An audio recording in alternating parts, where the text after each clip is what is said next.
A billionaire comes across a homeless woman with her young daughters begging for change at a Burger King drive-thru. But when he stops his car to listen to them, everyone starts to cry. The late afternoon sun bore down on the asphalt of the parking lot as Emily held the small, sweaty hands of Emma and Olivia. Sophia, the baby, only 1-year-old, slept fitfully in her arms, secured by a makeshift cloth that had once been a curtain. Sweat rolled down Emily's face, mingling with the tears she desperately tried to hide from her daughters. "Mommy, my tummy hurts," Emma whispered, her blue eyes fixed on the bags of food passing through the drive-thru window. Her innocent comment cut Emily's heart like a knife. It had been almost 36 hours since her daughters had eaten anything, besides a few crackers donated by a stranger. The drive-thru was bustling that late afternoon. Luxurious cars crawled along in line, their occupants enjoying the cool comfort of air conditioning. The tempting aroma of burgers and fries filled the air, causing Olivia's stomach to growl audibly. She clung tighter to her mother's hand, as though seeking comfort. Emily took a deep breath, feeling the weight of the world on her shoulders. Just 4 months earlier, she'd had a job as a secretary, a modest but cozy apartment, and her daughters had never gone to bed hungry. Now here she was on the verge of doing something she never imagined in her worst nightmares. "Stay here, my princesses," she murmured to the girls, positioning them near the drive-thru exit. Emma, even at just 4 years old, showed a heartbreaking awareness of their situation, clutching her sister's hand with a determination that made Emily's heart ache. Their dresses, once cheerful and colorful, were now faded and stained, silently telling the story of their downfall. With Sophia still asleep in her arms, Emily began her painful quest. "Please, sir, my daughters haven't eaten in 2 days," she pleaded. Her voice choked with emotion as she approached a red sports car. The driver didn't even glance away from his phone, simply pressing the button to raise the tinted window.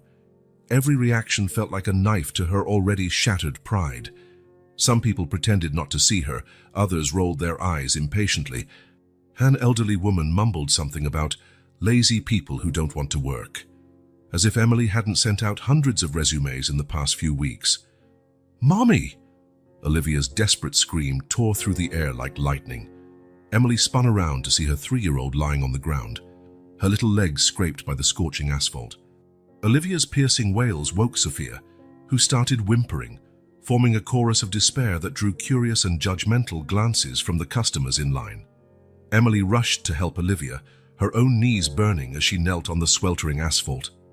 Tears now flowed freely down her cheeks as she tried to calm 3 children at once. The rough ground hurt her feet through her worn-out sandals, a constant reminder of how her life had fallen apart. Emma, showing a maturity no 4-year-old should ever have, came up to her mother. "Don't cry, Mommy. We can share a bottle of water," she said, pointing to the half-empty one they had. Emily felt her heart shatter into 1,000 pieces. How could her little one be so strong? The scene was one of misery Emily had never dreamed she'd experience. Emma's once golden hair, which she had always braided so carefully, was now tangled and lifeless. The colorful bows Olivia loved so much had been lost weeks ago. And Sophia, her baby, was thinner than she should be, her formerly chubby cheeks now less pronounced. In the pocket of the one dress she had left, Emily carried only a few coins, nowhere near enough to buy even a small package of crackers. Her stomach growled from hunger, but the pain of watching her daughters in this situation was infinitely worse. Guilt and powerlessness threatened to choke her with every passing minute. A group of teenagers passed by, laughing and filming with their phones, likely to post on social media. Instinctively, Emily pulled her daughters closer, trying to shield them not just from hunger, but from a world that seemed to have lost all empathy. Still crying, Sophia began seeking her mother's breast, a reflex that broke Emily's heart, for her weakened, starving body hadn't produced milk for weeks. The noise of cars, people talking, and the restaurant equipment seemed to amplify the isolation and despair that surrounded them. Emily looked up at the sky, seeking strength somewhere above. The sun was beginning to set, painting the horizon in orange shades she used to admire in another life. One more car approached the drive-thru, and she knew she had to try again. For her daughters, she would face any humiliation, endure any trial. With trembling legs and a heavy heart, Emily braced herself for yet another attempt. The future was clouded by uncertainty, but one thing she knew for sure. As long as she drew breath, she would fight to give her 3 girls a better life, even if that meant standing there at the fast food drive-thru with the last shreds of her dignity hanging by a thread of hope. A sleek black BMW rolled up beside Emily, the hum of its premium engine barely audible. The tinted window rolled down slowly, revealing a man of around 40, dressed in an impeccably tailored Italian suit. His dark brown eyes, initially indifferent, locked onto Emily's desperate gaze, and something in his expression shifted. "Please, sir," Emily began shakily, the words she had repeated dozens of times that day, threatening to choke her again. But before she could continue, Sophia started crying in her arms, a weak, tired cry that exposed her utter exhaustion. Michael Harrison observed the scene for a few seconds. His eyes scanned the 3 girls, lingering on Olivia's scraped knees and the tear tracks on Emma's dirty face. Something about that image touched him deeply, stirring memories he preferred to keep buried. Emily hesitated, years of cautionary tales about strangers echoing in her mind.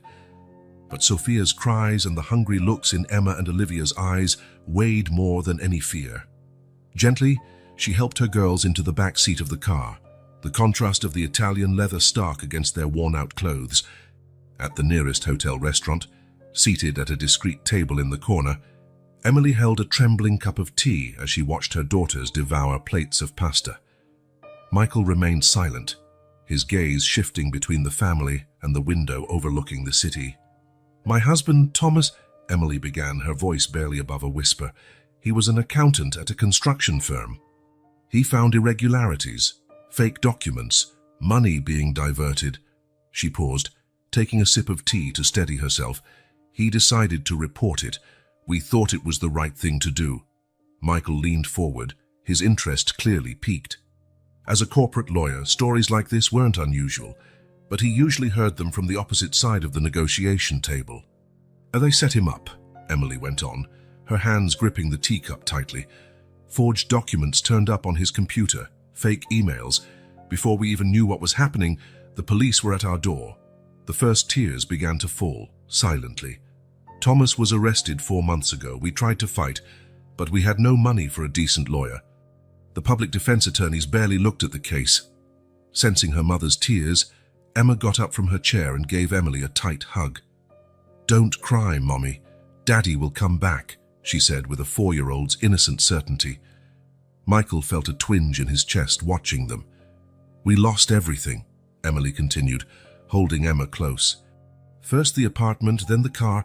I tried to keep my job, but with 3 small daughters and no one to watch them," her voice caught.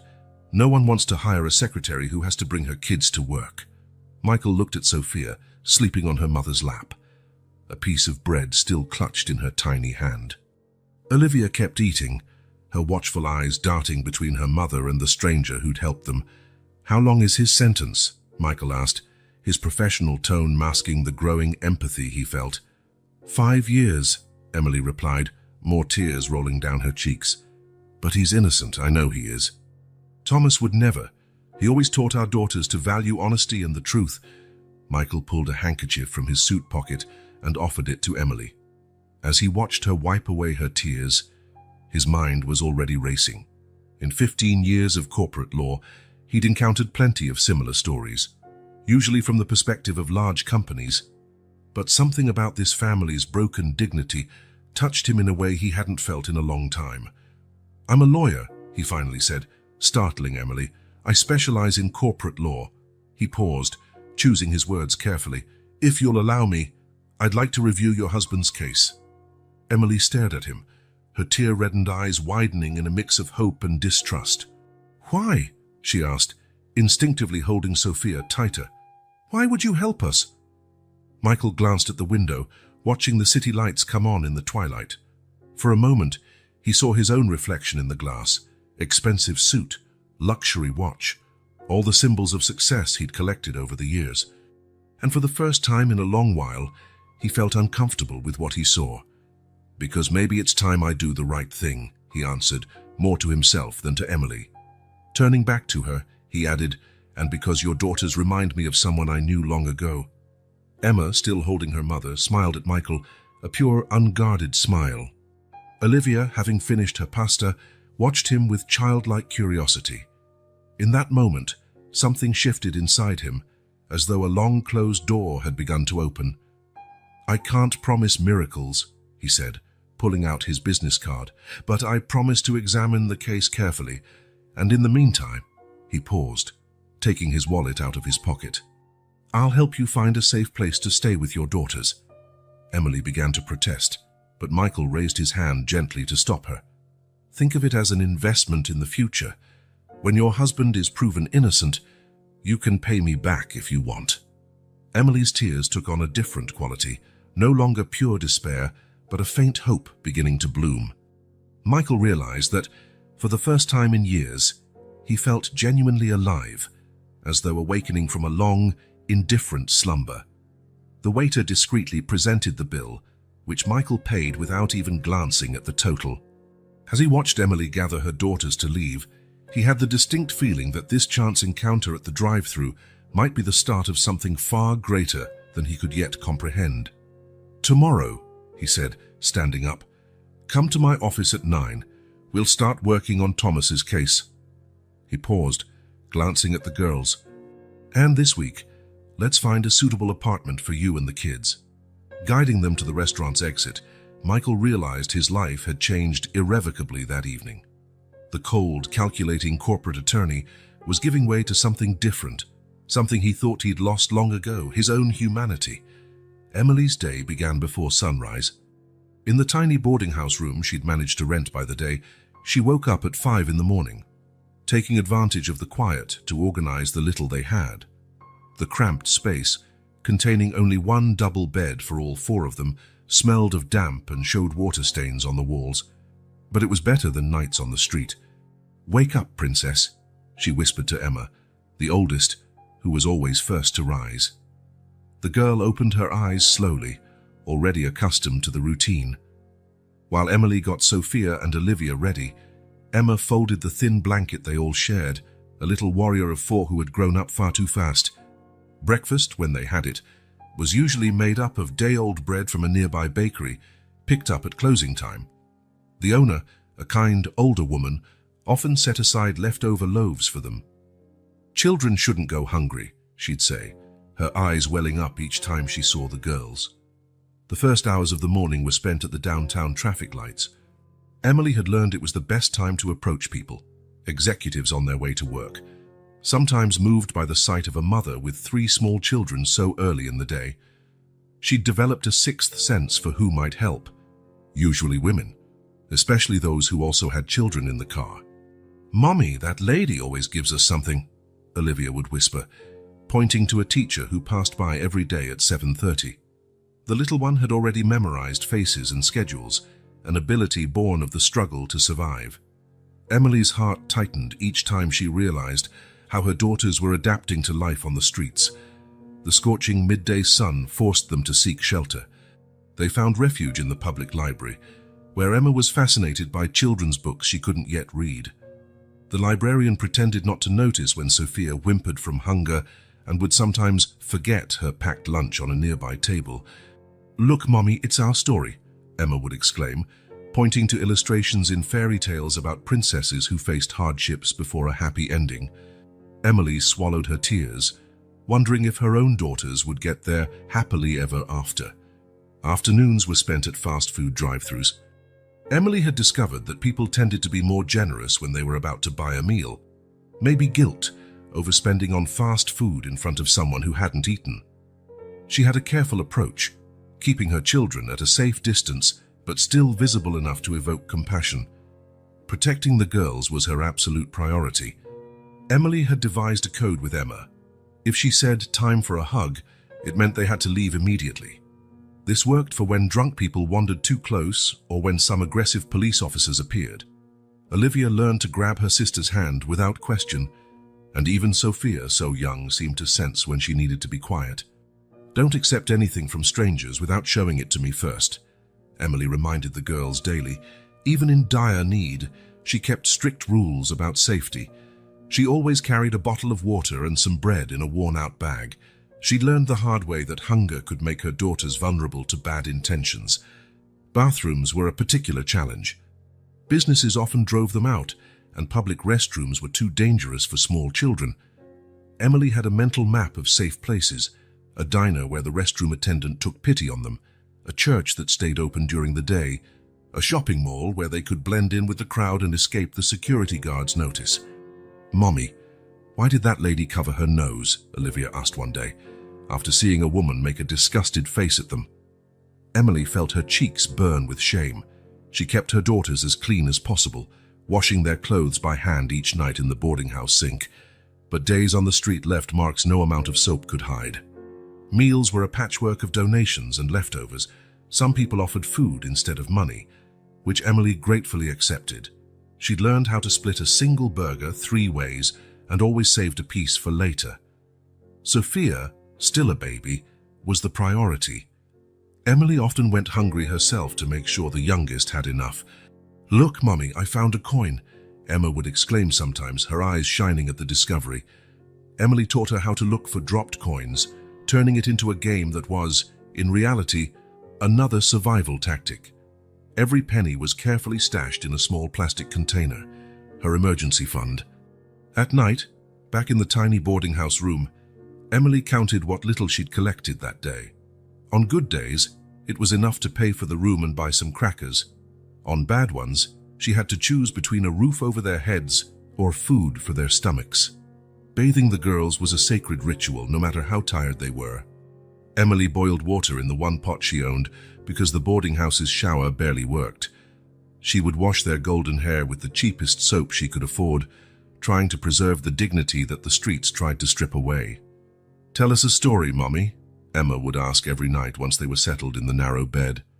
Emily invented tales of warrior princesses who protected their sisters, of guardian angels disguised as ordinary people, of better days to come. Sometimes, after the girls had fallen asleep, she would allow herself to weep silently, her tears blending with whispered prayers. Street violence was a constant threat. Emily learned to recognize the signs of danger. Groups of young men approaching, cars that drove by too slowly, eyes that lingered on them a second too long. She mapped escape routes in every place they frequented, always ready to scoop Sophia into her arms and run with Emma and Olivia. "Why is that man yelling at us, Mommy?" Olivia once asked after a store owner chased them away from his doorway. Emily swallowed her humiliation, explaining that some people were afraid of what they didn't understand. But deep down, each insult, each contemptuous look, each gesture of disgust was a new wound in her soul. Nights were the hardest part. The fear of street violence mixed with fear of tomorrow, fear she couldn't protect her daughters, fear she'd failed as a mother. Emily slept on high alert, waking at the slightest noise, her body placed instinctively between the door and her children. Yet in the midst of hardship, there were also small moments of grace. Like when Emma made Sophia laugh with silly faces, or when Olivia found a lone flower growing through a crack in the sidewalk and saved it to decorate their little corner at the boarding house. These small joys were treasures Emily held onto, reminding her that even in darkness, the love of her daughters was her strength and salvation. Begging had become their reality, but Emily refused to let it define them. She kept her dreams alive, teaching her daughters that their current situation was temporary, that better days would come. And now, with Michael's offer of help, for the first time in months, Emily let herself believe that maybe, just maybe, the happy ending from her bedtime stories wasn't just a fairy tale. The GPS on the BMW indicated destination ahead on the right, but Michael found it hard to believe this shabby building was really the right address. The boarding house, a narrow 3-story structure with peeling paint and cracked windows, looked completely out of place compared to the upscale corporate district where his office was located. He parked, instinctively adjusting his Patek Philippe watch, a nervous gesture that had betrayed his discomfort for years. "Room 37, 3rd floor," he repeated Emily's directions under his breath. The stairs creaked under his expensive Italian shoes as he climbed, the smell of mold and old food hanging in the dimly lit hallway. A child cried somewhere, the sound echoing through the corridors. Emily awaited him at the door, Sophia on her hip as always. The contrast between his $10,000 suit and the mildew-stained walls didn't go unnoticed. "Sorry about the mess," she murmured, embarrassed, as she let him in. The room was smaller than his closet. A single double bed took up almost all the space, with an old suitcase serving as a makeshift wardrobe. Emma and Olivia sat on the floor, playing with scraps of paper they had turned into dolls. "All of you sleep here?" Michael asked, unable to hide the shock and compassion in his voice. Emily just nodded, straightening a patched sheet over the bed. Michael pulled out his phone and discreetly took pictures of the room, the water stains on the walls, the communal bathroom in the hallway, the single pot on an improvised hot plate. Each photo was another piece of the puzzle forming in his mind. "We need to document everything," he explained, noticing Emily's questioning look. "For the case, but also for social services." He paused, watching Emma show Olivia how to make a sturdier paper doll. "Do you have all your paperwork? The girls' birth certificates?" Emily rummaged through the worn-out suitcase and pulled out a yellowed plastic folder. "This is everything I managed to save," she said, handing over the documents. Michael noted her hands trembled slightly. While reviewing the papers, Michael typed notes into his tablet. Birth certificates, the girls' medical documents, even some old photos of a happy family in front of a modest apartment. The transformation was shocking. "I'll set up a meeting with Dr. Clara at Social Services later today," he said, carefully placing the documents back. "She's tough but fair. More importantly, she hates when big companies manipulate the judicial system." Emma approached Michael timidly, offering him one of her paper dolls. "This is for you," she said with a shy smile. "It's a guardian angel, just like Mommy says in her stories." Michael took the delicate paper doll, feeling a pang in his chest. In 15 years of corporate law, he'd earned a reputation as a ruthless shark. How many families like Emily's had he inadvertently helped destroy for the sake of corporate profit? "I need to make some calls," he said, rising to his feet. Out in the hallway, away from the family's gaze, he allowed himself a moment of vulnerability. Taking out his handkerchief, he dabbed at his eyes, surprised by his own emotion. 3 hours later, back at his top-floor office in the city's most prestigious commercial building, Michael stared at his computer screen. A preliminary report on Emily's situation blinked before him, alongside the first documents he'd gathered for Thomas's case. "Cancel my meetings for the next 2 weeks," he instructed his secretary via intercom, "and contact the real estate agency. I need a fully furnished apartment available for immediate lease in an upscale area." His decision was made. This wouldn't be just another pro bono case to ease his conscience. He would go all in, using every resource and connection he had. The corporate shark now had a new target, the corrupt system that had ruined this family's life. On his desk, Emma's little paper angel lay beside an empty photo frame. Michael placed it carefully inside the frame, letting it serve as a reminder, a moral anchor for the task he was about to undertake. "Janet," he called his secretary again, "call my accountant. I'm setting up a foundation. And schedule a meeting with our private investigation team for tomorrow morning." As night fell over the city, Michael organized his strategy. First, he had to get Emily and her daughters out of that boarding house, urgently. Next, assemble a team to reinvestigate Thomas's case from scratch. Finally, begin a parallel investigation into the company that had framed him. His phone buzzed, a text from his ex-wife reminding him of a weekend charity gala. Michael glanced at the paper angel again and typed a brief reply, "I can't make it. I have a more important commitment." The next day, a Friday, Michael arrived at the boarding house at 8 a.m., carrying bags of breakfast and a folder of documents. He'd slept only 4 hours but felt more energized than he had in years. "We have a lot of work to do," he announced, as Emma and Olivia gleefully dug into the fresh bread and hot chocolate. "But first, we're getting you out of this place." Emily began to protest, but Michael raised his hand gently. "It's not charity," he explained. "It's an investment. When we prove Thomas's innocence, you can pay me back with interest if you like." As he watched them eat breakfast, likely the first decent meal they'd had in days, Michael felt a new certainty take hold in his chest. This wasn't just another case.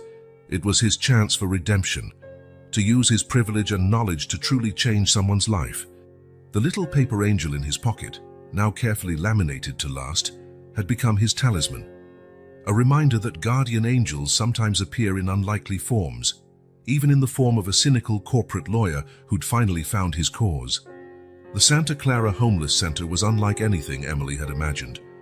Rather than the bleak municipal shelters she feared, with their communal dorms and strict rules, this place was warm and inviting, run by an NGO in partnership with the foundation Michael had just created.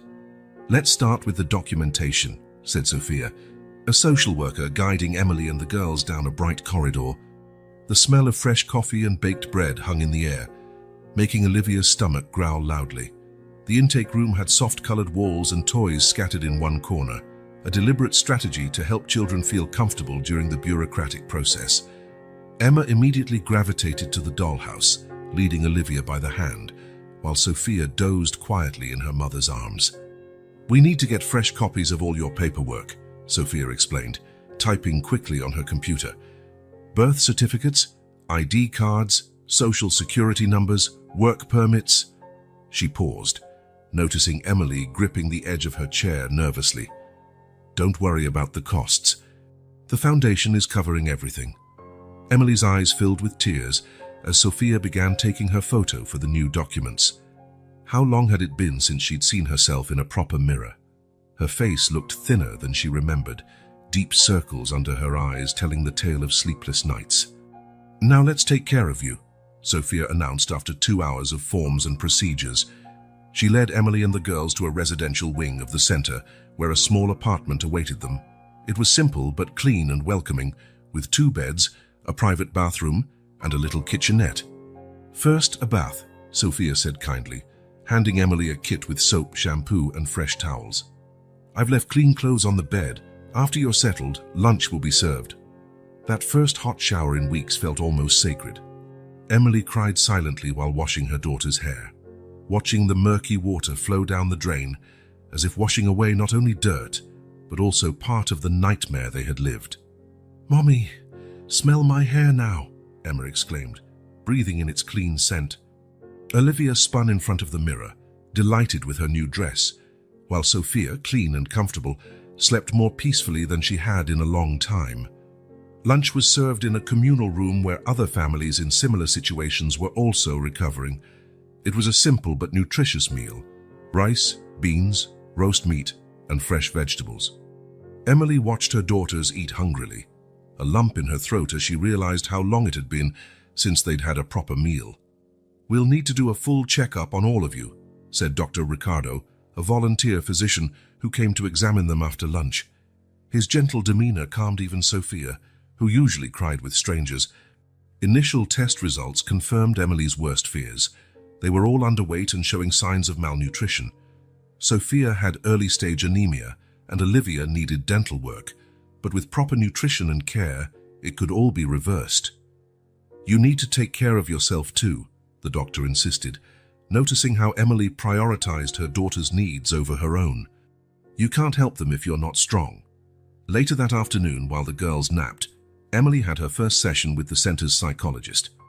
Diana was a middle-aged woman with kind eyes and an extraordinary ability to listen without judgment. For the first time, Emily allowed herself to voice her deepest fears. "I thought I'd failed as a mother," she confessed, tears streaming freely. "That I didn't deserve my kids because I couldn't keep them off the streets." "You didn't fail," Diana said firmly. "In fact, you've kept your daughters together, safe and loved under the hardest circumstances possible. That's not failure, Emily.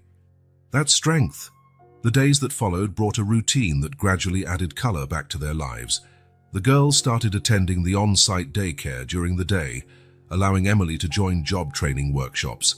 Her hands, calloused from scrubbing laundry in a boarding house sink, now learned to use a computer. 1 week after arriving, Emily barely recognized her daughters. Emma and Olivia had both gained weight, their cheeks regaining the rosy glow of childhood. Sophia, with a proper diet and medical care, was catching up to milestones expected for her age. "Look, Mommy," Emma called one afternoon, showing her mother a drawing she'd made at daycare. No longer just paper dolls, but a bright, happy family under a sunny sky. This is us in our new home. At night, lying in a clean, comfortable bed, Emily allowed herself to dream again. Michael called every day to update her on Thomas's case. Evidence of his innocence was surfacing, and for the first time in months, the future didn't look so frightening.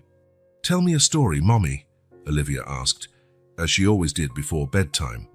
But this time, Emily didn't need to invent tales of warrior princesses or guardian angels. She could finally share a true story. How sometimes help comes from unexpected places, and how in the darkest nights there is always a light of hope waiting for dawn. As her daughters slept, Emily stayed awake a while longer, listening to their gentle breathing. There were no leaky walls in this room, no cockroaches scuttling about. The only crying she heard was occasional and distant, no longer the cry of despair, but simply the normal sounds of children being children. On the bedside table, their new documents were stacked neatly. They weren't just pieces of paper, but the first step toward regaining dignity, identity, and citizenship. Next to them lay a small calendar where Emily marked off the days until Thomas's next hearing. Their journey was far from over, but for the first time in a long while, Emily felt they were on the right path. They were no longer invisible, no longer just a statistic among the homeless population. They were a family rebuilding itself, step by step, day by day, thanks to the help of people who still believed in offering a hand to those in need. Emily watched her daughters play in the small courtyard of the Santa Clara Center, her thoughts drifting to a past life that felt like someone else's story. Sitting on a bench under a tree, she allowed herself to recall the days before everything fell apart. She had graduated with honors in executive administration, making her parents, solidly middle class, so proud. Her first job was as an administrative assistant at an insurance brokerage, where her efficiency and dedication soon caught the attention of her supervisors.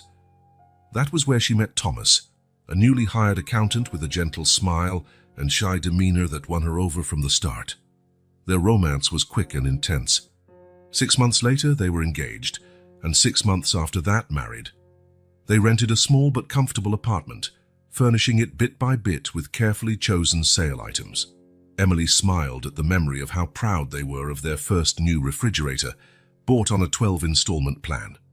Thomas eventually landed a better job at a mid-sized construction company, the same firm that would later destroy him. Emily moved up in the brokerage, eventually becoming an executive secretary to upper management. They planned each milestone carefully, always thinking about the future. Their daughter Emma was planned too, as was the purchase of a used car that allowed them to move to a slightly bigger apartment. "Let's do everything by the book," Thomas always said, creating spreadsheets for their expenses and savings. They built up a small nest egg that later sustained them in the first months after his arrest. When Olivia came along, though unexpected, she was welcomed with joy.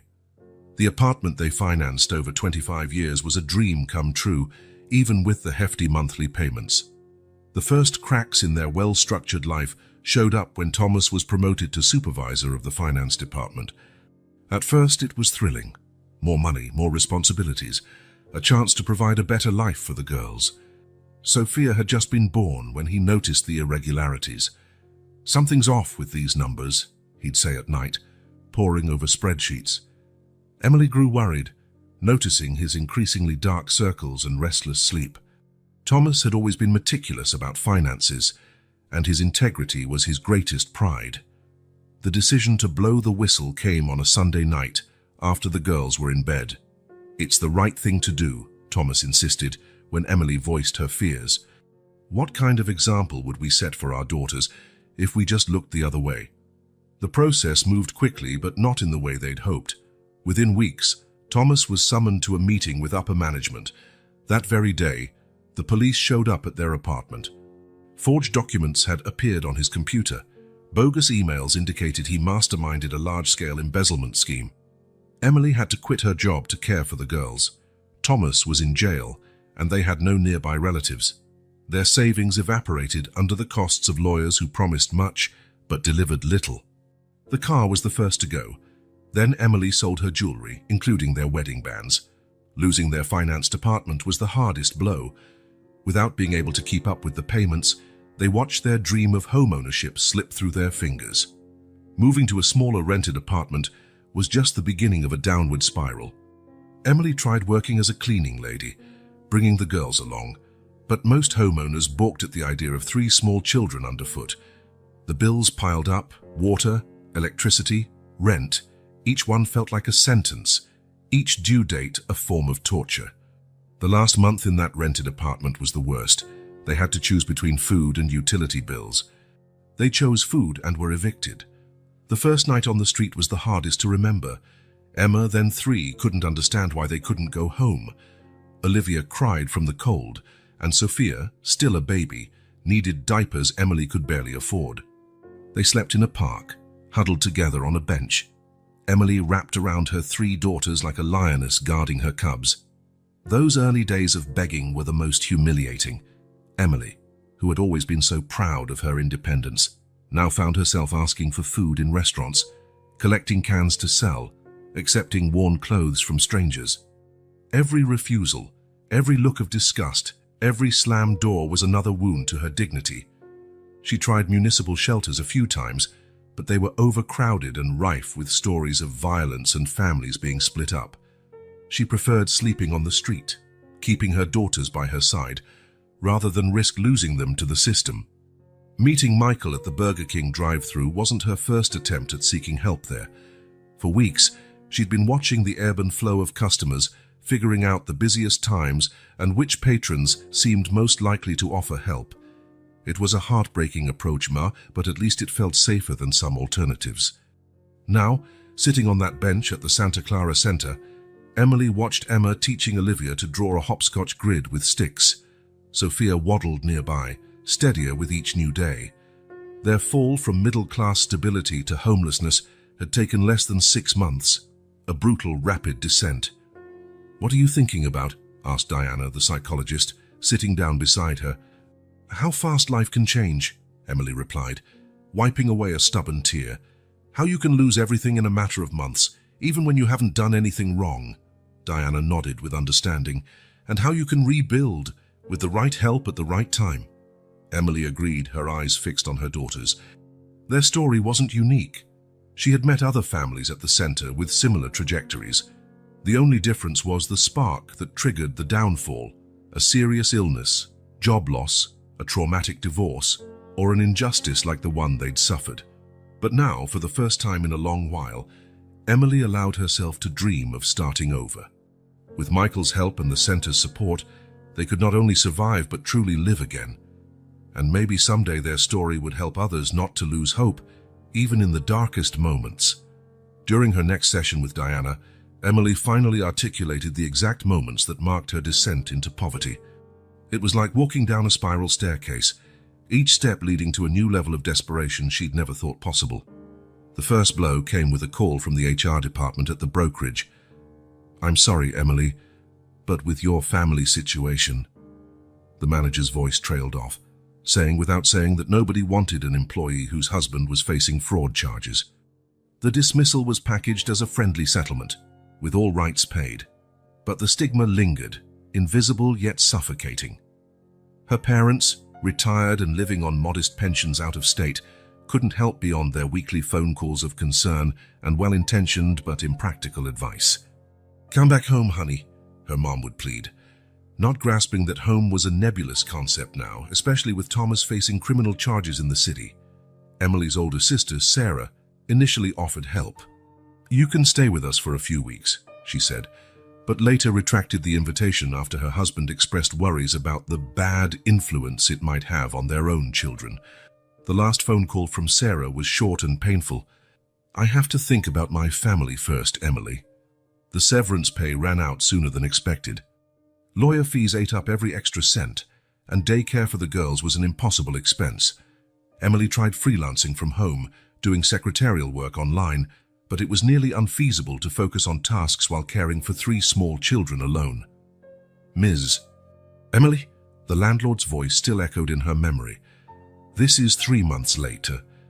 The eviction notices started mild and polite, then turned into official warnings. The last month in that apartment was spent in darkness. Power had been cut off, and they had to bathe in cold water. Selling their furniture was a gradual, painful process. First, the non-essentials, the TV, the microwave, the living room shelf. Then came the basics. The stove was traded for a hot plate, the refrigerator sold to pay off lingering debts. Each item taken away felt like another piece of her dignity disappearing.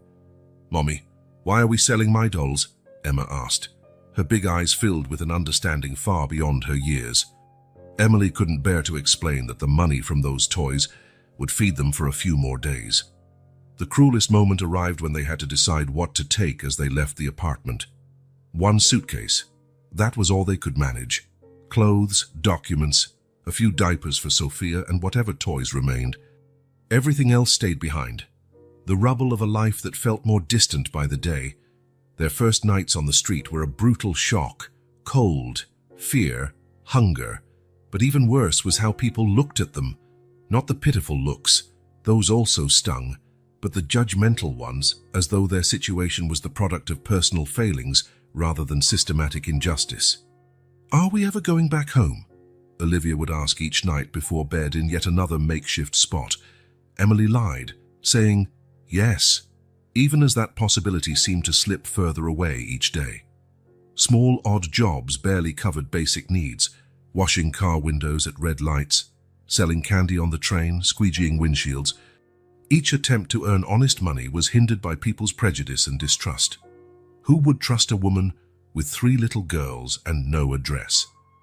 The social services system proved a Kafkaesque maze of bureaucracy and humiliation. Without a fixed address, many benefits were out of reach. Public shelters, always full, had dire conditions and the constant risk of separating the children. Their health began to decline. First came the constant colds, then intestinal infections from spoiled food or contaminated water.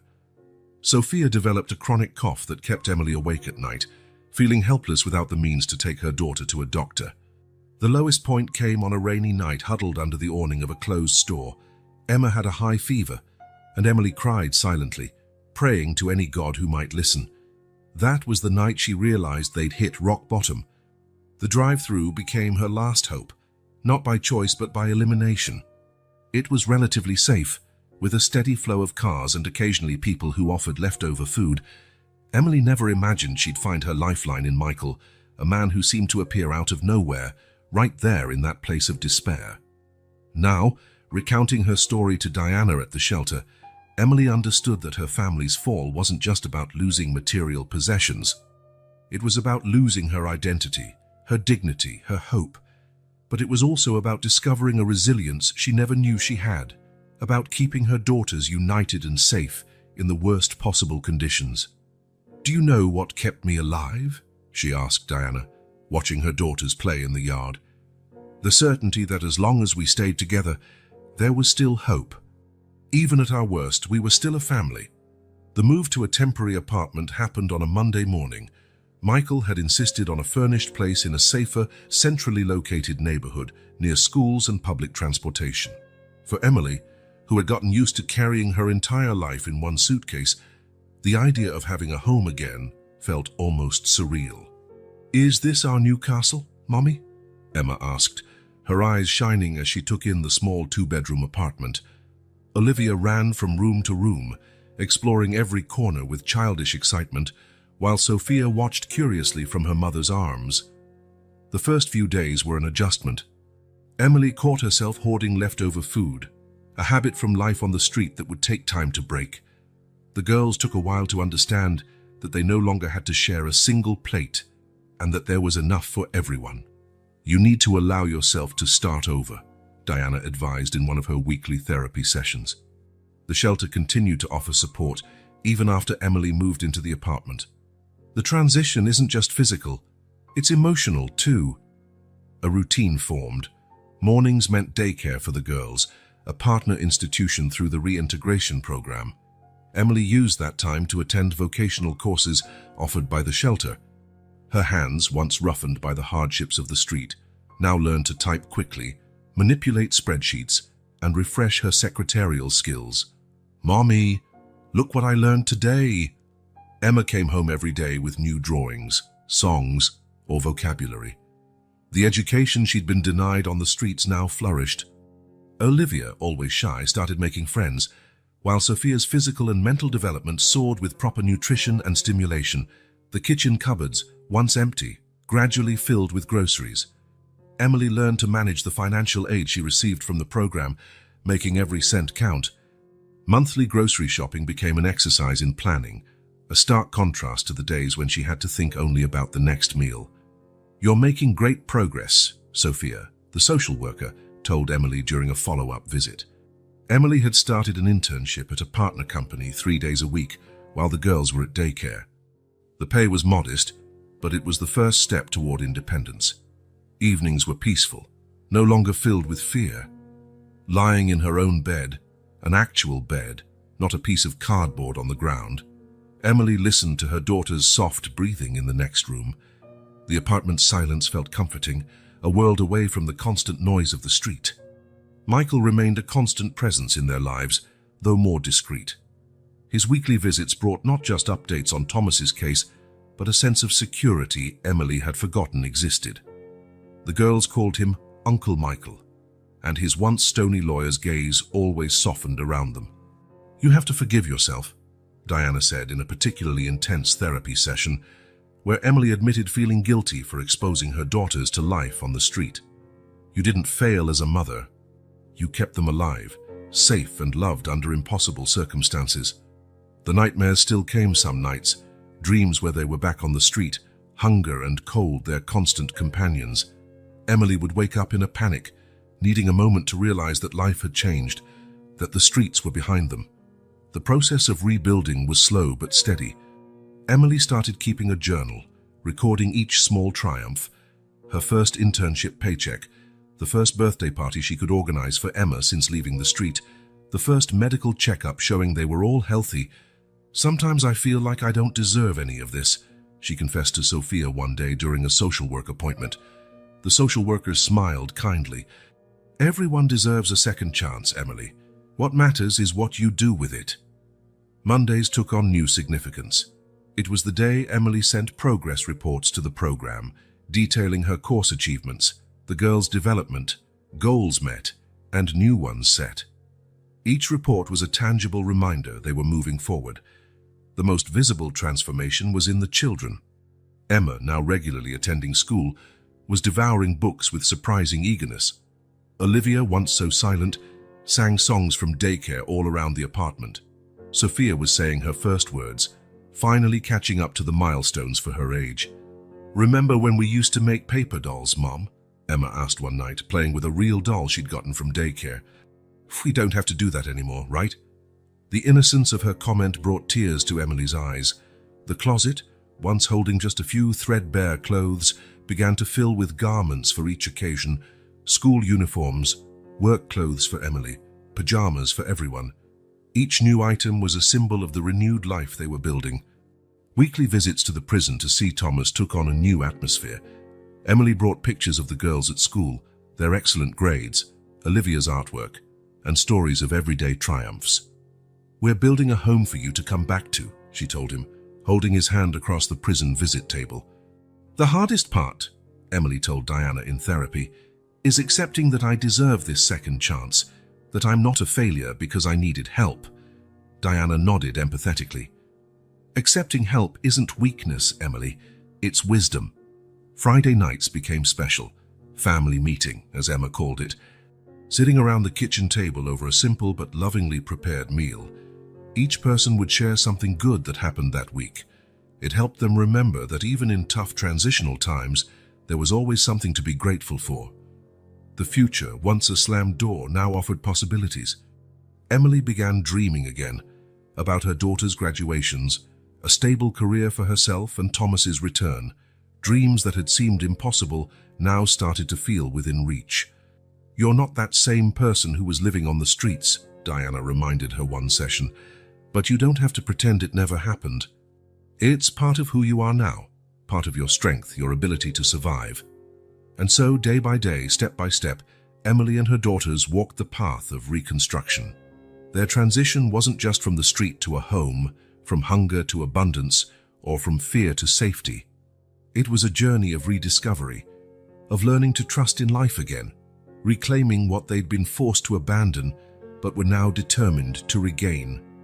The morning sun poured through the windows as Michael turned the key in the door. Emily held Sophia in her arms, Emma and Olivia clinging to her legs in a mix of excitement and nervousness. The door swung open to reveal a space that seemed straight out of a dream. "Go on in," Michael said softly, noticing Emily's hesitation. "This is your place now."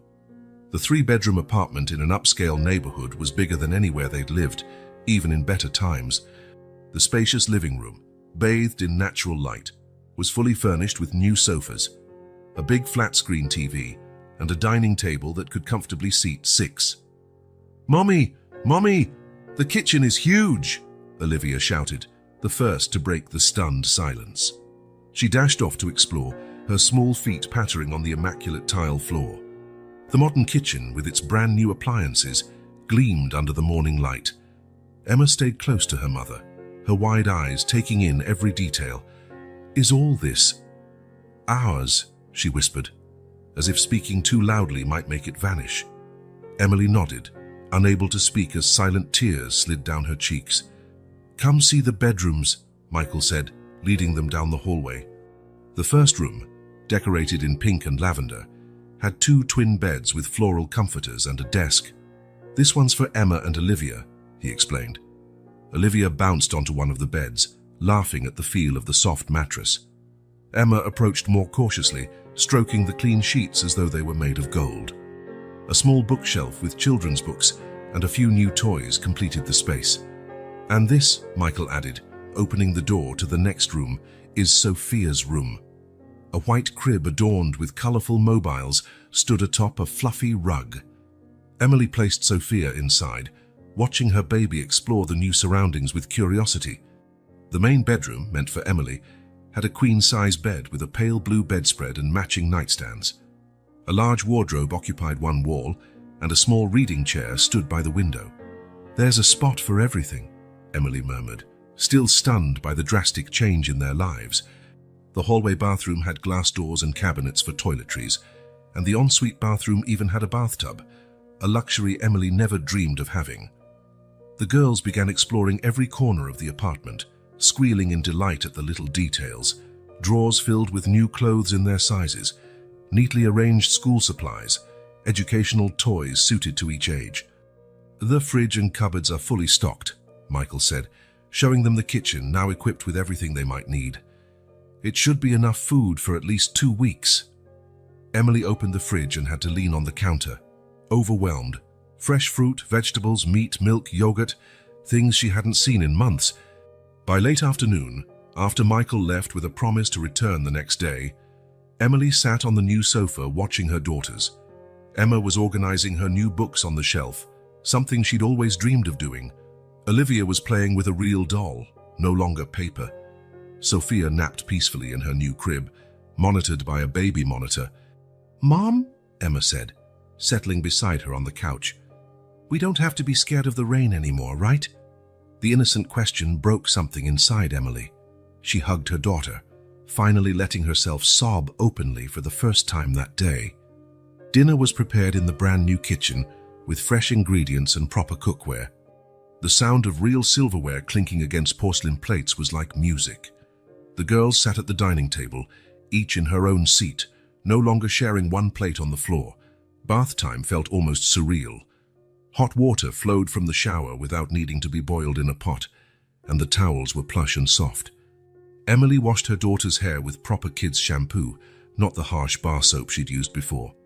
"Look, Mommy, there's room for all our clothes," Olivia exclaimed, helping put away the new outfits in the wardrobe, clothes sorted by size, color, and function, which felt like pure luxury compared to the single suitcase they'd been living out of.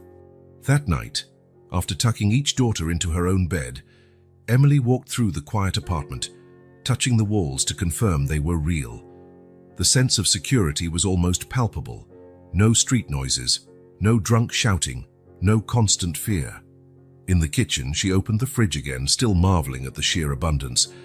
She poured herself a glass of fresh milk, cold, no longer the rationed powdered kind, and took it to her bedroom. Sitting in the reading chair, she gazed at the city lights outside. The apartment smelled of newness, freshly painted walls, clean linens, a real home. Gone was the musty odor of the boarding house, the stench of the streets. Each room had its own light fragrance, lavender in the bathroom, vanilla in the kitchen, the scent of clean laundry in the bedrooms. In her bedroom, Emily discovered new professional clothes for job interviews, casual clothes for everyday wear, and even a dress for special occasions. One drawer contained new lingerie and soft pajamas, small luxuries that represented the restoration of her dignity. Stretching out on her own bed, with clean sheets and plump pillows, Emily let the reality of her new situation wash over her. Her tears were now tears of gratitude and relief and hope. From the next room, she could hear Emma and Olivia's soft breathing. The baby monitor showed Sophia sleeping soundly. For the first time in months, Emily felt she could truly rest, knowing her daughters were safe and warm.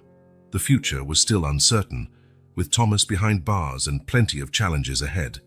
But on that first night in her new home, Emily let herself believe the worst was truly behind them. This apartment wasn't just a roof. It was a symbol of a new phase in their lives. The first week of their new life revolved around medical checkups. Dr. Ricardo, recommended by Michael, saw the family at his private clinic for a thorough evaluation. Emily watched anxiously as each daughter underwent detailed tests, revealing the toll of months on the street. Sophia is anemic and underweight, the doctor explained, reviewing the results. But with proper meals and supplements, she'll bounce back quickly. He prescribed vitamins and a special diet for the baby, assuring Emily that Sophia's developmental delays would be overcome in time. Olivia urgently needed dental care. Weeks without proper brushing had led to several cavities. Pediatric dentist Dr. Anna proved incredibly patient, turning each visit into a fun experience to ease Olivia's fears. Emma, the strongest of the three, surprisingly showed signs of anxiety. "It's normal," the child psychologist explained. She took on a lot of responsibility for her age. Weekly therapy sessions helped Emma rediscover her inner child. Meanwhile, Emily tackled the bureaucratic process of updating their documents. Sophia, from social services, accompanied her through a maze of offices and agencies. They acquired new copies of everything: birth certificates, IDs, social security numbers, and work permits. Each newly issued document restored a bit of their lost identity. "Now you officially exist again in the system?" Sophia joked, handing Emily the last piece of paperwork. Emily smiled, recalling how many doors had been slammed in her face when she lacked these simple documents. Registering the girls in school proved to be a particularly emotional milestone. Their private school fees were covered by Michael's foundation. In addition to quality academics, the school provided psychoeducational support for vulnerable children. "Mommy, look at the uniform," Emma squealed, spinning in front of the mirror in her pleated skirt and white blouse. The new uniform, complete with the school crest, meant more than just clothing. It was a symbol of restored normalcy. Emily also began rebuilding her own education. Michael insisted on enrolling her in an evening program for executive assistants with a focus on technology. She took classes 3 nights a week, made possible by a trustworthy babysitter who stayed with the girls. "You're capable of more than just entry-level work," one of her professors encouraged her, upon seeing her dedication to advanced Excel and administrative management. Emily absorbed the new knowledge eagerly, understanding that education was her ladder to a better life. Weekends were reserved for self-care activities, aiding in emotional recovery. On Diana's recommendation, Emily made time for small personal gestures, an occasional haircut, a manicure to care for nails damaged from hard labor, even light exercise in the park with the girls. "Mom, you look prettier," Olivia observed one morning, watching Emily get ready for class. The innocent comment brought tears to her eyes. She couldn't remember the last time she felt pretty, or even worth caring for. New projects surfaced naturally. Emily discovered a knack for organizational tasks that went beyond typical secretarial work. In her entrepreneurship classes, part of the same program, she developed the idea for a consulting business aimed at reorganizing small offices. "You understand what it's like to rebuild from scratch," her professor commented, reviewing the proposal. "That perspective can really help businesses restructure. The girls thrived in their own creative pursuits. Emma devoured books, encouraged by her teachers to join a kids' reading club. Olivia immersed herself in art, her vibrant paintings brightening the apartment walls. Even Sophia, catching up on lost time, surprised her therapist with rapid developmental leaps. The apartment itself became a testament to their renewed lives. Drawings were proudly displayed on the fridge, and Emily kept a meticulously organized schedule pinned to the corkboard. Their bookshelf began filling with reading materials, from children's stories to professional manuals. Potted plants now graced the windowsills, bringing a touch of life to their new home. "You're putting down roots," Diana observed during a therapy session when Emily mentioned starting a small herb garden on the balcony. Not just physically, but emotionally too. The closet, once home to only a few pieces of clothing, now told a story of progress. Emma's and Olivia's school uniforms, Emily's professional wardrobe for her internship, and casual wear for their growing social life. Each piece was chosen carefully, part of the ongoing exercise of reconnecting with who she was.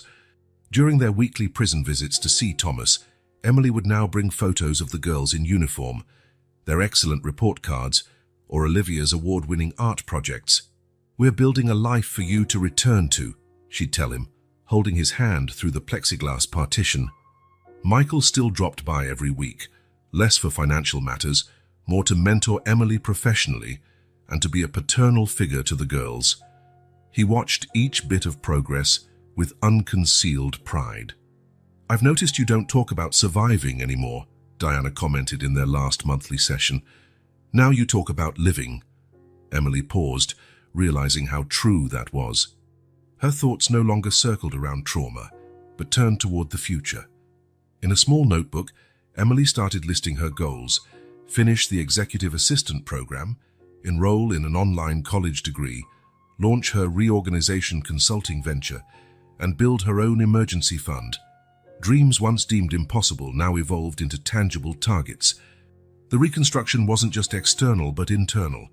Emily saw it in the confident smile Emma wore as she made new friends at school, in Olivia's relaxed posture during dental checkups, and in Sophia's joyful leaps toward each new milestone. "You know what's most important?" Emma asked one evening while they worked on homework together.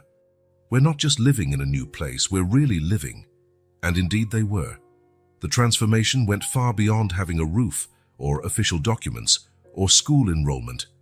It was about recovering dignity, rebuilding self-esteem, and learning to dream again. It was about turning a physical space into a home, a course into an opportunity, and a fresh start into a rebirth. Michael sat in his office, surrounded by piles of documents his investigative team had gathered in recent months. On his computer screen glowed a complex diagram linking names, companies, and dates. Thomas's case was revealing deeper layers than Michael had initially suspected. "Look at this," he said to Emily, who sat across from him. "We found suspicious transfers months before Thomas discovered the irregularities." He swiveled his monitor so she could see the scanned documents. Emily leaned in, studying the numbers carefully. Her years of experience as an executive assistant had honed her eye for financial details. Those dates, that's exactly when Thomas started acting quieter at home, more worried. The investigation had uncovered a bigger scheme than simple embezzlement. The construction company where Thomas worked was just the tip of the iceberg. Behind it lay a complex web of shell companies and fronts, moving millions through inflated contracts.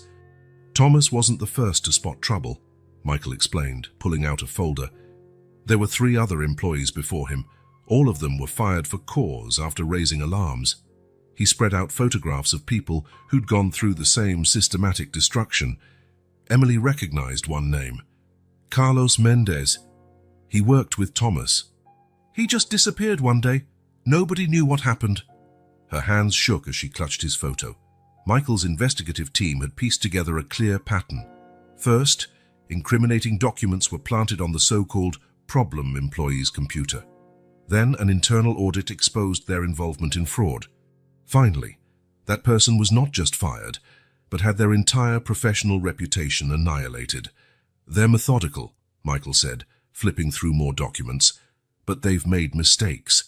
The files planted on Thomas's computer have metadata proving they were created after the alleged dates. We also found evidence of unauthorized remote logins. Emily felt a chill run down her spine as she remembered the night the police raided their apartment. Now, months later, the pieces were finally falling into place. That's why they acted so fast. Thomas was getting too close to the truth. The investigation also revealed that her family's downfall hadn't been accidental. It was carefully orchestrated. Even Emily's firing wasn't coincidental. They found emails proving the brokerage was pressured externally to let her go. They wanted you completely isolated, Michael explained. No job, no support, no resources to fight back. He pointed to more documents, phone records, coded emails, suspicious bank transfers, a paper trail exposing the extent of the conspiracy. Tears streamed down Emily's face as she absorbed each detail. The freezing nights, the hunger, the pain, none of it had been mere bad luck. It was all part of a deliberate plan to silence someone who'd tried to do the right thing. We found this among the company's archives, Michael said, holding up a particularly disturbing document. A list of potential problems, employees like Thomas, who'd shown excessive concern about certain financial transactions. The investigation also brought surprising allies. Some current employees, still inside the company, began passing information anonymously. Documents left in agreed-on drop spots, pen drives mysteriously showing up at Michael's office. People are tired of living in fear, read one anonymous email. What they did to Thomas opened everyone's eyes. Michael had hired IT forensics experts who tirelessly recovered deleted files and traced unauthorized access points. Each new finding strengthened Thomas's case and revealed how extensive the corruption ran. Look at this, Michael said, revealing a complex data chart. Every time an employee questioned a suspicious transaction, there was a pattern of late-night system logins from the same IP address. Emily recognized some of the dates. They coincided with nights Thomas had mentioned peculiar numbers in the ledgers. He knew something wasn't right, but not exactly what. The investigation also unearthed unsettling political connections. The construction company held multi-million-dollar contracts with public agencies, all with inflated budgets. The scheme crossed into multiple spheres of power, explaining how the police managed to act so quickly against Thomas. That's why his trial moved so fast, Michael said. They had people in high places who expedited everything. But that'll also be their downfall. They left evidence everywhere. Emily examined a timeline Michael had put together. She could see how each blow to her family had been carefully orchestrated. Her dismissal, their eviction, even certain shelters turning them away. It all fit into a larger plan. They never thought you'd find help, Michael noted. The plan was total destruction, make an example of you. But the plot backfired. Emily's story of a mother and 3 children thrown onto the streets for exposing corruption was beginning to circulate in the financial world. Other similar cases came to light, forming a pattern that could no longer be ignored. We're not just building Thomas's defense, Michael explained. We're building a case against the whole scheme. Once we're finished, it won't just clear his name. It'll blow the lid off the entire system. Emily felt a swirl of emotions seeing the mounting evidence. Rage at what they'd endured, relief at finally understanding why, hope that justice might prevail. But she was also afraid. The people behind this were powerful and wouldn't hesitate to strike again. Don't worry, Michael reassured her, noticing her anxiety. You have protection now, and most importantly, you have the truth on your side. Each day brought new revelations as the investigation peeled back layer after layer. Every unearthed document, every new witness, every recovered file strengthened Thomas's case and exposed the corruption he'd tried to fight. Soon we can file for a formal review of his conviction, Michael said, organizing the files on his desk. And this time they can't hide the truth. Emily left his office that afternoon with a new understanding of her journey. Her family's nightmare wasn't just a personal tragedy. It was the direct result of a corrupt system that needed to be exposed. And at last, they had the means to do just that. The conference room at Michael's firm was silent as he projected a series of confidential emails onto the wall. Emily, seated between him and his legal team, could hardly breathe as she read the messages exchanged between top executives at the construction company. "We need to shut Thomas down immediately," read one email, dated 3 days before his arrest. "He's digging too deep into the 2023 records. If he connects the dots on Project Aurora, the whole scheme goes down." Michael clicked to the next slide, a tangled web of banking transactions. "We traced over $50 million in missing funds," he explained.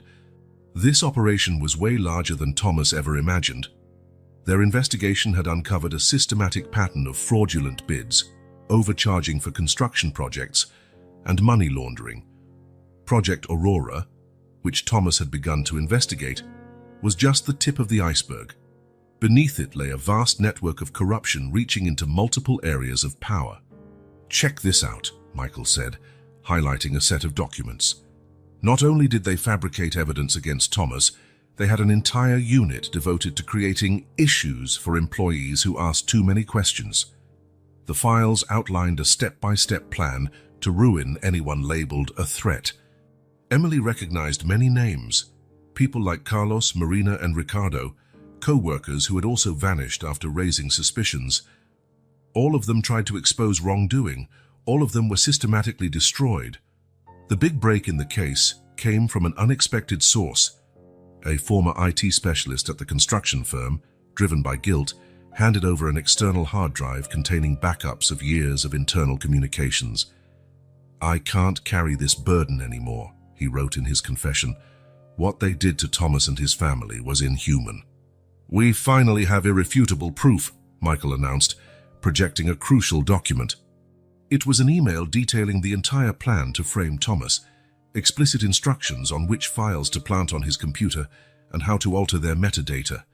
Emily couldn't stop the tears as she read the cold, calculated words. "After he's arrested, make sure his family is left with nothing. No job, no support, no resources to fight.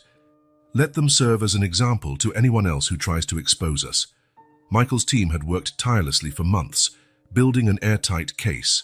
Digital forensics experts recovering deleted files, tracking unauthorized logins, reconstructing the entire conspiracy timeline. "It's not just about proving Thomas's innocence," Michael explained. "It's about exposing an entire network of corruption that's ruined countless lives." Their motion for a review of Thomas's criminal case was nearly ready. Hundreds of pages of evidence, witness depositions, and forensic analyses were meticulously compiled, showing not only that Thomas was innocent, but that he was deliberately targeted. "There's more, Michael said, opening a sealed folder. "We uncovered proof the judge who sentenced Thomas took illegal payments through a shell company." The evidence was staggering: bank statements, wire transfers, and coded emails. A damning paper trail proving that Thomas's conviction had been rigged from the start. "We're filing the motion for review tomorrow," Michael announced. "And at the same time, we're handing everything over to the Attorney General's office and federal authorities. The operation already has a name: Operation Aurora." Emily gazed at the stack of documents on the table, tangible proof of the injustice that had torn her family apart. Every page was another piece of the puzzle, revealing not just her husband's innocence, but the web of corruption that had targeted them. "How long?" she asked, her voice wavering slightly. "How long until Thomas can come home?" Michael hesitated. "With the evidence we have, especially the proof that the judge was bribed, we might get an immediate release order in a matter of days. The full review process could take months, but Thomas won't have to wait in prison." The news hit Emily like a wave. After so many months, the possibility of having Thomas home, of her daughters having their father back, felt almost unreal. "But we need to be cautious," Michael cautioned. "The people behind this are powerful. They won't go down without a fight. That's why we've coordinated a media release. Once this story breaks, it'll be too big to cover up." His team had prepared a complete dossier for the press, with every piece of evidence carefully organized and verified. Investigative journalists from multiple outlets were ready to publish simultaneously. "The main point," Michael said, "is that we're no longer just proving Thomas's innocence. We're showing that he was deliberately persecuted for doing the right thing." Emily flipped through some of the evidence: screenshots, financial reports, printed emails. Each document told a piece of the story of how her family had been systematically destroyed for daring to stand up against corruption. The girls, Emily began, thinking of Emma, Olivia, and Sophia. They'll finally understand why it all happened. That their father is a hero, not a criminal. Michael nodded. And, more importantly, other families won't go through what you did. This case will change a lot of things. The sun was starting to set when the meeting concluded. Emily left the office with a folder of documents, real proof that the truth would finally come to light. That evening at home, she watched her daughters playing in the living room. For the first time in a long while, she allowed herself to imagine a complete future. A future with Thomas at home, with justice served, with truth winning out. Soon, very soon, she whispered to herself, clutching the folder to her chest. Their long night of injustice was finally ending, and the dawn of truth was just around the corner. The courthouse was packed when the judge struck his gavel for the last time. I hereby declare the previous sentence null and void, and order the immediate civil and criminal rehabilitation of the defendant, Thomas Anderson, he pronounced, his voice echoing throughout the chamber. Emily, seated in the front row with the girls, couldn't hold back her tears. The ruling wasn't just a legal victory. It was the official restoration of everything they'd lost. The subsequent civil case for damages was equally groundbreaking. The construction firm was ordered to pay a massive sum, not just for material losses, but for the emotional trauma inflicted on the family. It doesn't erase what we went through, Thomas said later, at home, cradling Sophia on his lap as she dozed, but it lets us rebuild our lives on our own terms. Emma and Olivia, snuggled beside him, were still getting used to having their father around again. The compensation opened doors that once seemed impossible to unlock. Emily and Thomas decided to invest part of the money in a project inspired by their own experience, a foundation to support families in vulnerable situations, especially those harmed by systemic injustices. Let's call it Project New Beginnings, Emily suggested in a planning session with Michael, who had become both trusted friend and advisor. His law firm would serve as a major partner. The foundation started with free legal assistance, but quickly expanded to offer psychological support, professional training, and educational help. Emily took the role of executive director, channeling her personal story into a driving force to help others. "Mommy, look who's here," Emma squealed one day, running to the door. It was Maria, one of the first beneficiaries of the project, visiting with her son for a tutoring session.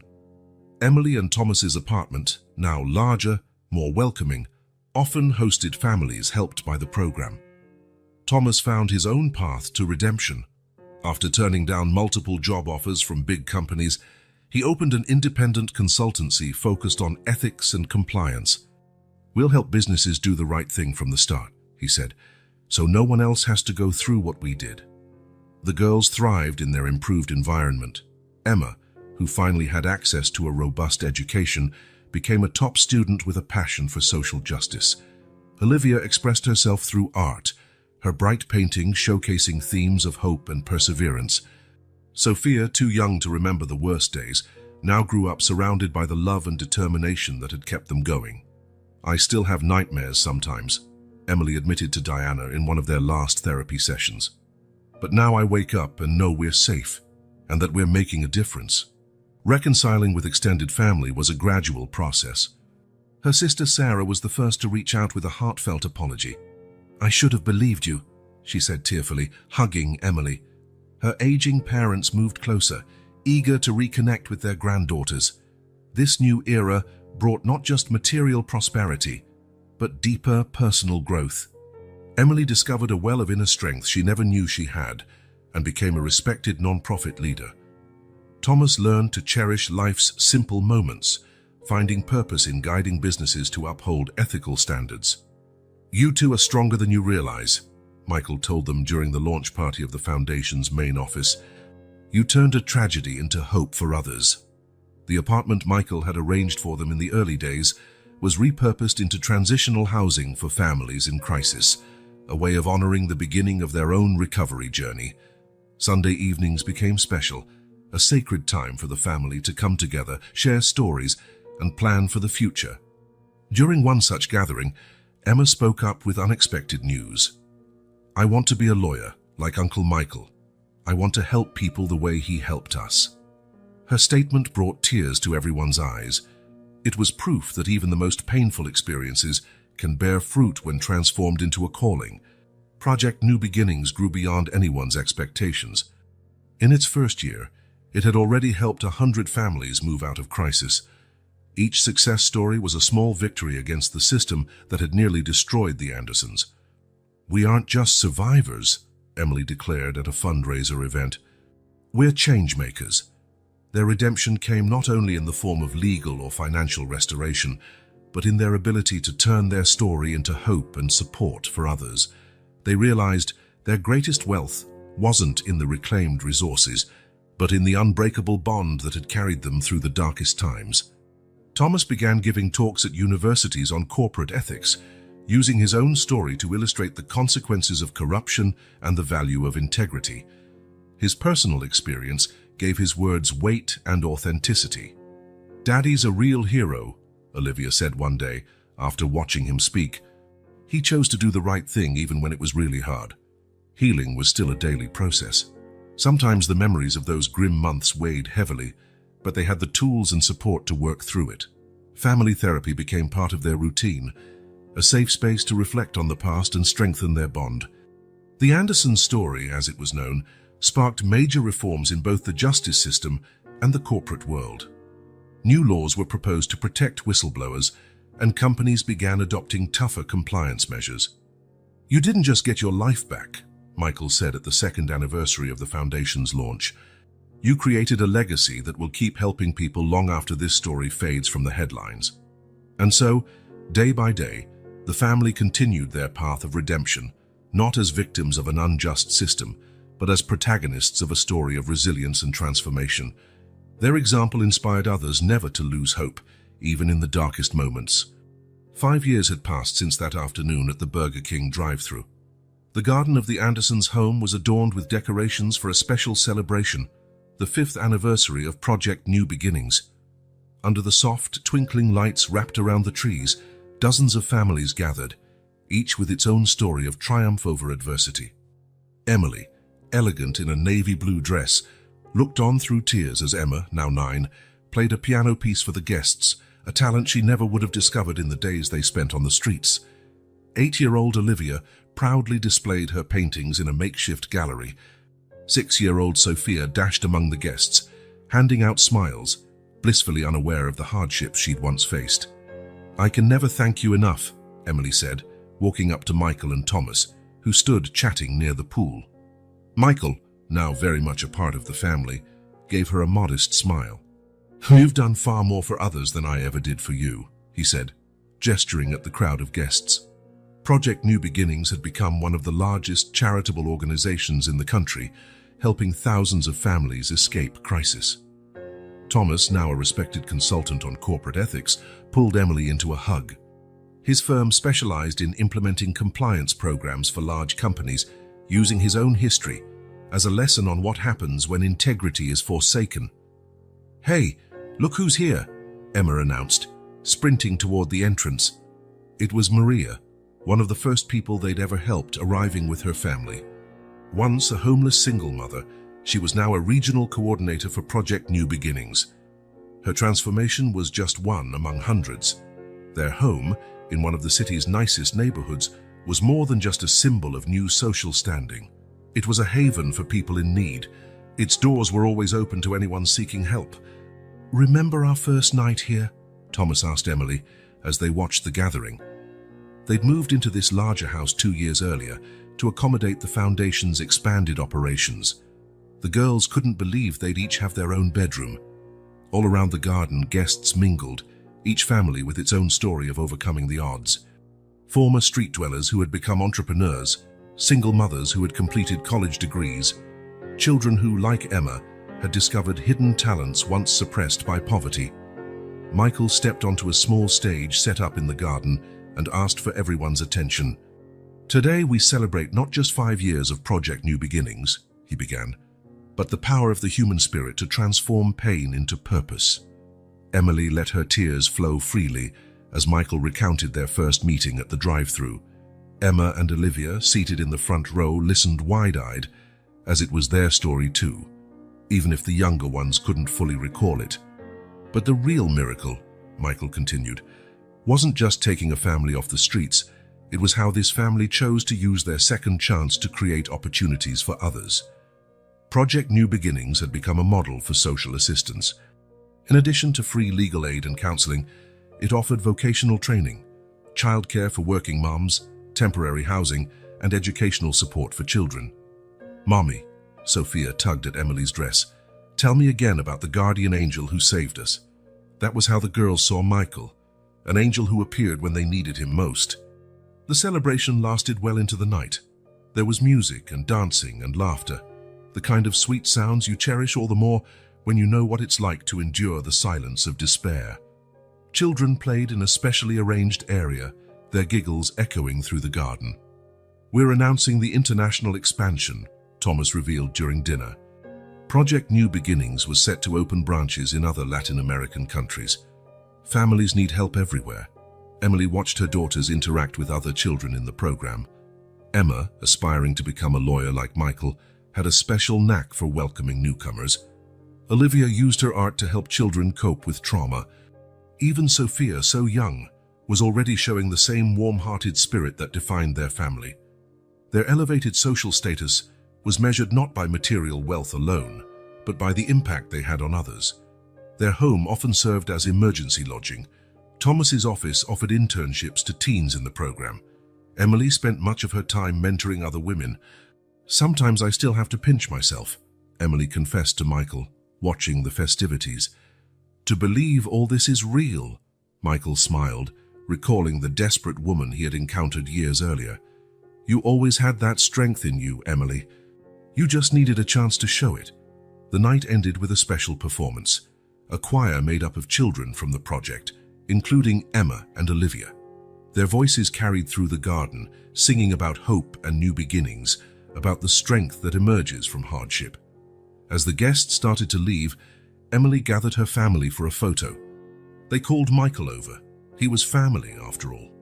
In the background, the garden lights created a magical glow, as if reflecting the miracles their lives had become. "So, what's next?" Thomas asked, putting his arm around Emily as they watched the last guests depart. "Now," she replied with a smile, "we keep writing our story and help others do the same." The future lay wide open before them, filled with endless possibilities. Their scars had become marks of wisdom, their story of hardship a source of inspiration, and there, under the same stars that once served as their only roof, the Anderson family celebrated not just their own redemption, but the certainty that hope can always be found, even in the darkest night.